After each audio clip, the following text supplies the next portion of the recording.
All right, let's dive in. Today we're all about Chenin Blanc. Ooh, fun. We've got some excerpts here from a book. And this book covers, like, everything Chenin Blanc. Like, we're talking history, growing regions, the different styles it makes. By the end of this, you'll be like, a total Chenin Blanc Yeah. expert, ready to impress everyone at your next wine tasting. I love it. I mean, it's a fascinating grape, really. Even for someone like me who's, been in the wine world a while, there's always more to learn. Okay, so let's start with a little history lesson. Did you know that this grape, Chenin Blanc, goes all the way back to the 9th century? Really? Wow. Yeah, the Loire Valley in France, that's where it all A began. Loire. But get this, back then, it wasn't even called Chenin Blanc. It was known as, get ready for it, Pinot d'Anjou. Pinot d'Anjou. That's a mouthful. Totally different name. And speaking of names, how it got the name Chenin Blanc is actually pretty cool. So there's this hillside in the Loire called Mont Chenin. Oh, I've heard of Monchenin, yeah. And monks started cultivating the grape there. So there you go. Chenin Blanc was born. Those monks, they knew what they were doing. I mean, it's amazing to think, even back in the 9th century, they were already making different kinds of wine with Chenin Blanc. Dry, sweet, even sparkling wines. It was already that versatile. Wow. I had no idea it had that kind of range, even way back then. Yeah. So, like, how did it spread from there, from that little hillside? Well, fast forward to the 16th century, and it's all over the Loire Valley. Really? Yeah. And each region, they had their own little nickname for Chenin Blanc. It's like they loved it so much they couldn't just stick with one name. Uh-huh. Yeah, that makes sense. But then, you have that phylloxera epidemic in the 19th century that just devastated so many European vineyards. Right. And Chenin Blanc, it survived. It's a survivor, a tough grape, resilient, Yeah. Okay, so we've established it's historic, it's versatile, it's tough. What more could you ask for? But let's talk about that versatility a bit more. Like, what are the different styles of Chenin Blanc we see today? All right, so think of Chenin Blanc as a chameleon. It can transform itself into all these different styles. Oh, I like that. You've got your dry, your sweet, your sparkling, and even just still. And each style has its own unique personality, its own flavor profile. That's so cool. Okay, so, like, break it down for me. If I'm picking up a bottle of dried Chenin Blanc, Right. what can I expect? All right, imagine zesty citrus, crisp green apple, maybe some subtle floral aromas. Sounds refreshing. Very refreshing. And the thing that really sets dry Chenin Blanc apart, that high acidity, it gives it this amazing vibrancy. Think of biting into a perfectly ripe grapefruit. Yeah. That tangy juiciness that makes you just want another sip. I can almost taste it. And what about those mineral notes people always talk about with Chenin Blanc? What does that even mean? Yeah, minerality is a tricky one to describe. It's not really a flavor like strawberry or chocolate. It's more of an impression you get. Some people describe it as wet stones or a salty sea breeze. Others like a chalky texture. But it's that taste of place. So it's like almost a taste of where the grapes are grown. That's it, exactly. And that's what makes it so fascinating, Now, let's go to the opposite end of the spectrum. Sweet Chenin Blanc. Think rich honey, juicy apricots, candied fruit, and it's all balanced by that signature acidity. Decadent, but not too sweet. Okay, now that sounds like a perfect dessert wine. What about sparkling Chenin Blanc? What should we expect there? With sparkling, think elegant white fruits, a touch of brioche from the yeast, and those subtle mineral notes we talked about, they make an appearance here too. Okay, I'm picturing something bubbly and celebratory. Definitely. Fine, persistent bubbles, the kind that just tickle your nose. Sounds perfect. And then there's still Chenin Blanc. What sets that one apart? Okay, still Chenin Blanc. It's, it can be enjoyed young, but it also has this amazing potential to age. Like age for a long time. Yeah, and as it ages, it develops these, incredibly complex flavors like honey, marmalade, even hints of spice. It's a wine that just sort of unfolds with each sip. So many options. Okay, I'm starting to get why people are so into Chenin Blanc. But I know a lot of that variety, like all those different styles we talked about, it comes down to where the grapes are grown. Absolutely. Terroir is everything. The soil, the climate, even human practices, they can all impact how a Chenin Blanc tastes. Makes sense. So should we, take a little trip around the world of Chenin Blanc? Explore some of those regional variations? Let's do it. Okay. Well, obviously we have to start in the Loire Valley in France. That's where it all began. the heartland of Chenin Blanc. And within the Loire, you have all these star regions, like take Vouvray, for example, famous for both sparkling and still Chenin Blancs.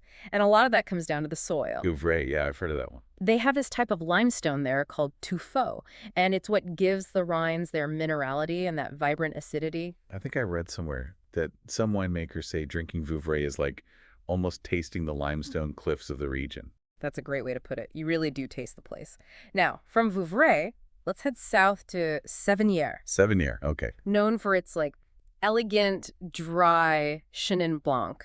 And again, it all comes down to the soil. They've got this unique mix of schist and rhyolite. Schist and rhyolite. Now, I'm not a geologist, but what does that do to the wine exactly? Well, it's what gives Sévigné those citrus, honey, and spice aromas that people love. And these wines, they're built to age. They get even more complex over time. Interesting. Okay, and then there's Anjou, right? That's the one that's known for the sweet wines. Anjou, yes.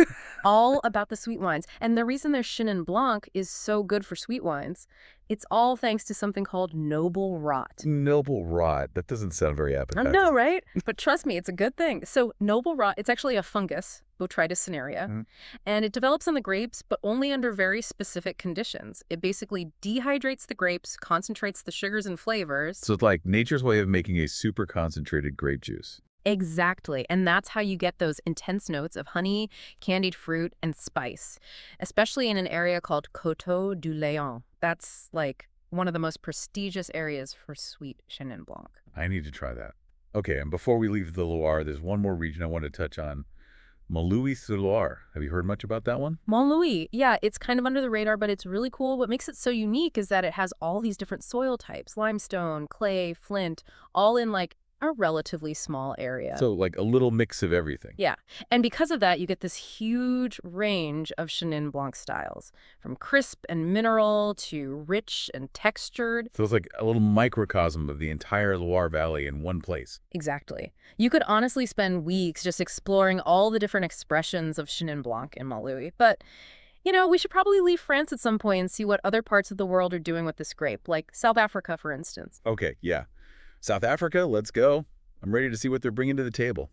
It's kind of wild to think about. South Africa is actually the second largest producer of Chenin Blanc in the world. It is pretty amazing, especially when you think about, it originated in France. It did. So, what do you think it is about South Africa that just, clicked with Chenin Blanc? Why is it so successful there?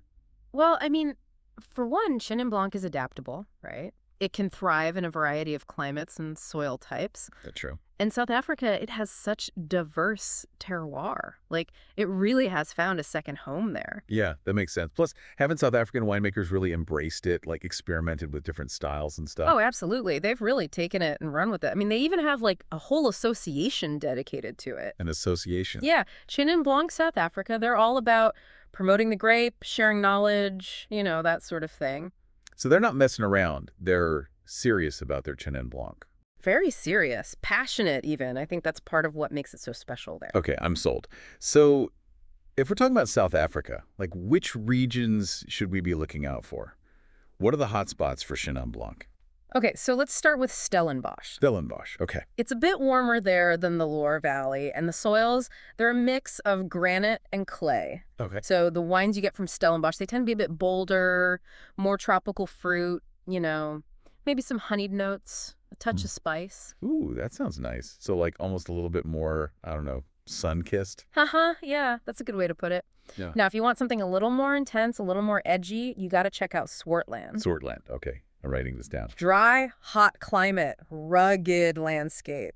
And the soils there are mostly granite and schist, so you get these really concentrated wines, vibrant acidity, definitely. And that minerality that we talked about, it's really pronounced in Swartland Chenin Blanc. So you're really tasting the terroir. Exactly. And the winemakers there, they're all about letting the grape and the place speak for themselves. Minimal intervention, old vines, that kind of approach. It sounds like they're pushing the boundaries a bit. Oh, absolutely. And it's paying off. Some incredible wines are coming out of Swartland. I'm adding it to my list. It's so cool to see how South Africa has really created its own chapter in the Chenin Blanc story. It's inspiring. And it's not just South Africa either. The book also mentions some other regions that are producing some really interesting Chenin Blancs. Oh, yeah, like where? Like the U.S., for example, Right. Argentina, Australia, New Zealand.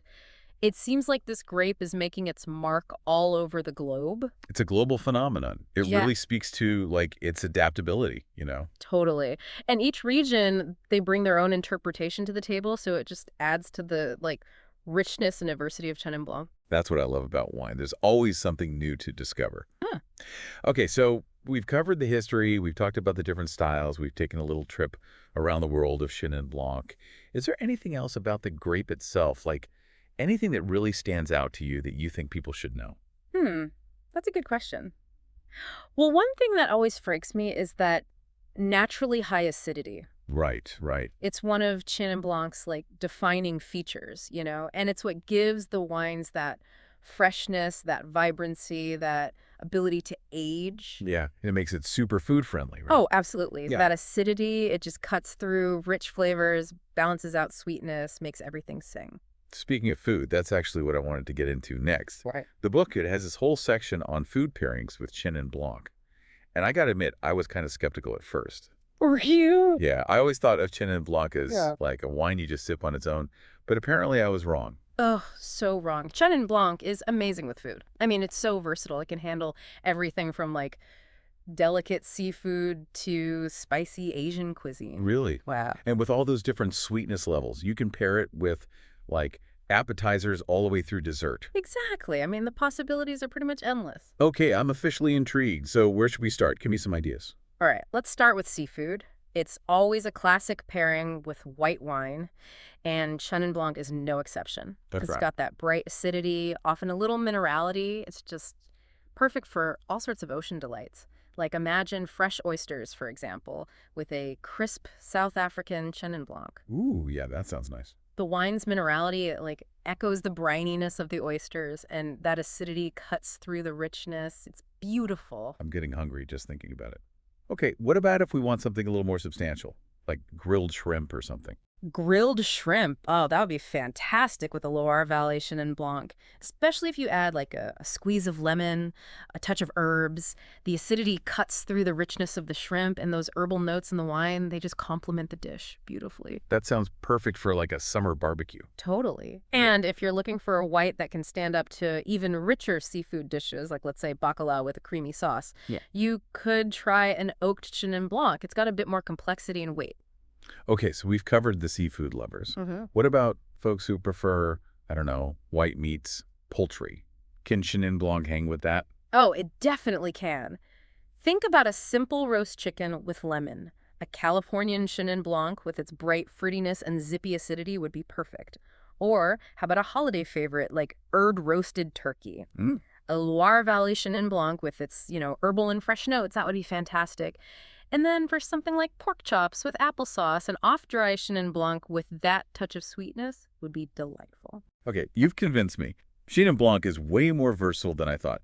But what about like salads and cheese? Can it handle that? I feel like cheese can be tricky with white wine. It can be, but Chenin Blanc can surprise you. For a light salad, like maybe arugula with figs, you could try a Chenin Blanc with some melon notes. The sweetness of the figs and the melon in the wine, they just work so well together. I like it.